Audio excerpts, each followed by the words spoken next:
Have you ever questioned the true identity of the Israelites? Or have you accepted the prevailing narrative without scrutiny? I used to believe the sons of Jacob were back in Israel, fulfilling biblical prophecy. But as I dug deeper, I found inconsistencies that couldn't be ignored. The aggression and hate didn't add up. I began to wonder, what if this is an illusion? What if the truth is more complex and surprising? Don't take my word for it. Study the scriptures, ask tough questions, and seek answers. It's possible we've been misled. Could it be that the Israelites weren't the white-skinned, blue-eyed Europeans we've been led to believe? Explore the truth for yourself. At this point, I'd like to invite you to like and subscribe to our channel so you'll get notifications when we publish a new video.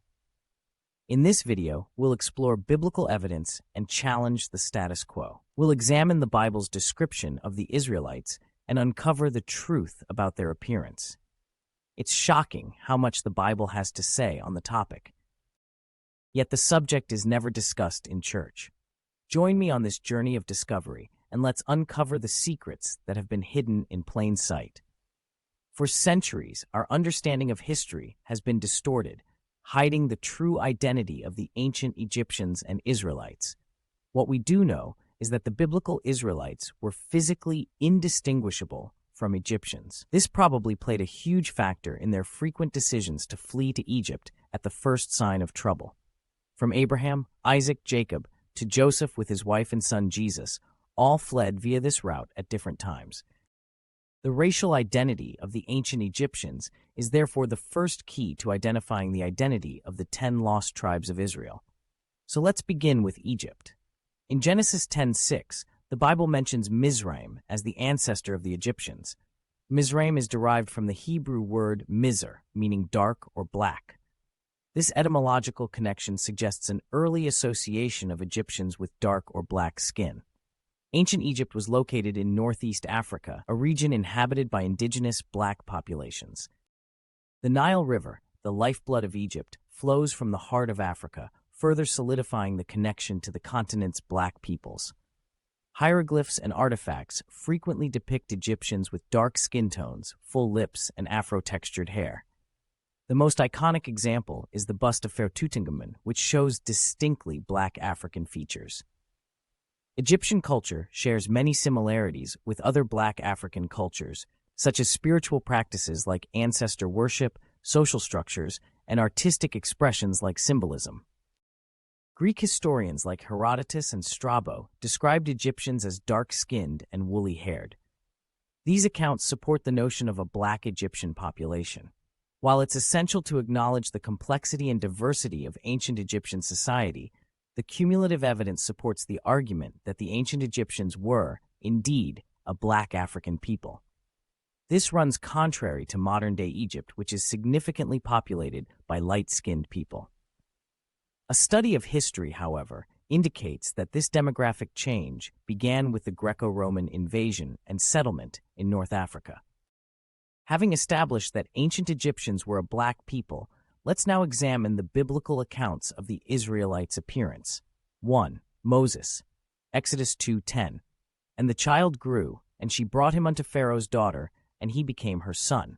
And she called his name Moses, and she said, Because I drew him out of the water.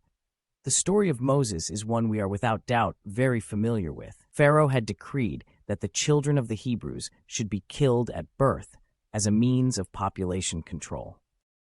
As a result, Pharaoh's daughter eventually adopted Moses as her own, making him a prince of Egypt.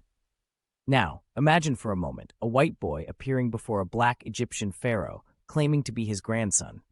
His deep blue piercing eyes peeping from behind a mane of golden yellow locks that fell all the way to his shoulders. His back was sore from the unforgiving Egyptian sun, yet Pharaoh only had pride and adoration for his adopted grandson. The satire in this story is clear. Remember, Pharaoh is a black ruler, and he wasn't stupid. So, how did the princess pull off this deception? It certainly wouldn't have been possible unless Moses was black and woolly-haired, just like the Egyptians. So Moses, from the tribe of Levi, was passed off as a prince of Egypt, son of a black princess, cousin to a black prince, and grandson to a black pharaoh. The only way this was possible is if Moses was black. 40 years later, Midianite shepherds also identified him as an Egyptian, not because of his clothes, but because of his physical appearance. When recounting an incident involving Moses to their father Zipporah and her sisters, said, "An Egyptian delivered us out of the hand of the shepherds, and also drew water enough for us, and watered the flock." Exodus 2:19. They wouldn't have made this assumption if he was pale-skinned. It makes sense, therefore, to conclude that if Moses was black, then the tribe of Levi that he came from must have been a black-skinned tribe as well. 2. Joseph. Joseph was sold as a slave into Egypt, eventually rising to the status of second in command to Pharaoh. His brothers showed up in Egypt many years later and could not recognize him.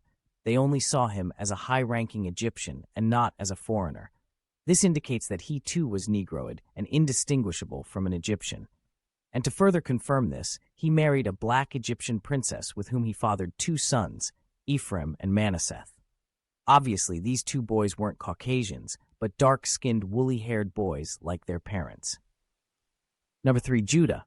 The tribe of Judah was described as black unto the ground. Jeremiah 14:2. Judah mourneth, and the gates thereof languish. They are black unto the ground, and the cry of Jerusalem is gone up. And in Lamentations their skin and face are described as being black. Our skin was black like an oven because of the terrible famine. Lamentation 5 verse 10, and Lamentations 4:8. Their visage is blacker than a coal. They are not known in the streets. Their skin cleaveth to their bones. It is withered.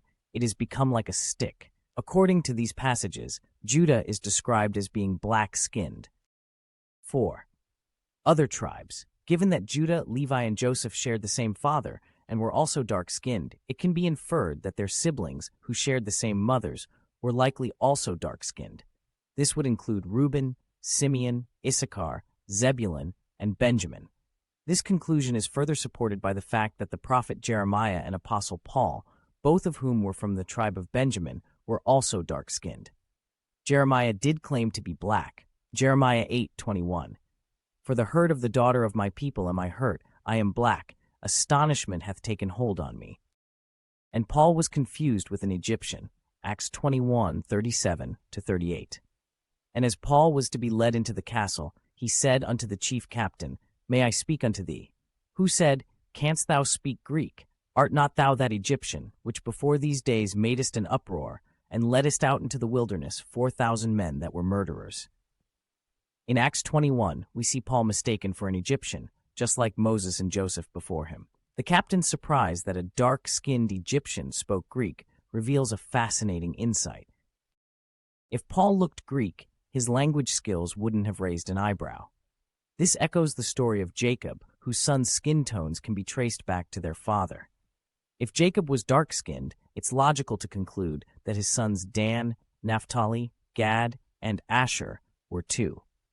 This challenges the traditional assumption that they were Caucasian. The key takeaway is that the children of Israel were black-skinned. If they had migrated to Europe, they would have stood out among the pale-skinned population. Instead, they migrated westwards from Assyria into Africa, where they blended in. This is also why they often fled to Egypt during troubled times. While we are on the topic of skin pigmentation, the Bible uses leprosy as a punishment, turning the skin white as snow. Numbers 12:10. This implies the Israelites' skin had significant melanin, as losing it turns them white. Caucasians with leprosy wouldn't show noticeable skin discoloration, but black individuals would dramatically change from black to white, like Naaman and Gehazi in 2 Kings 27. Note that biblical leprosy differs from the modern disease, being reversible and not a progressive infection. One thing I have wondered about is why the Bible doesn't address race directly outside of its religious consequences. Perhaps it's because the law was given to a homogeneous group of black people. There was no need to differentiate between black or white. Few exceptions do appear, as in Acts 13:1, where Simeon is called Niger, meaning black, suggests that even among black people, there are varying shades of skin tone. Some are blacker than others. This alias and other synonyms are common in black communities for this reason. In concluding this video, the evidence is clear. The Israelites were a black-skinned people. The Bible's accounts of leprosy, migration patterns, and racial silence all point to this truth. But what does it mean? Christ's blood washes away sins for all, Jew, Gentile, Hamitic, and Japhetic. So, why does this matter? Knowing the true Israelites is crucial for understanding Bible prophecy and the struggles of the Black community today. It's time to acknowledge the injustices against the people of the book and seek forgiveness before God's wrath unfolds. Let's uncover the truth and humbly seek redemption.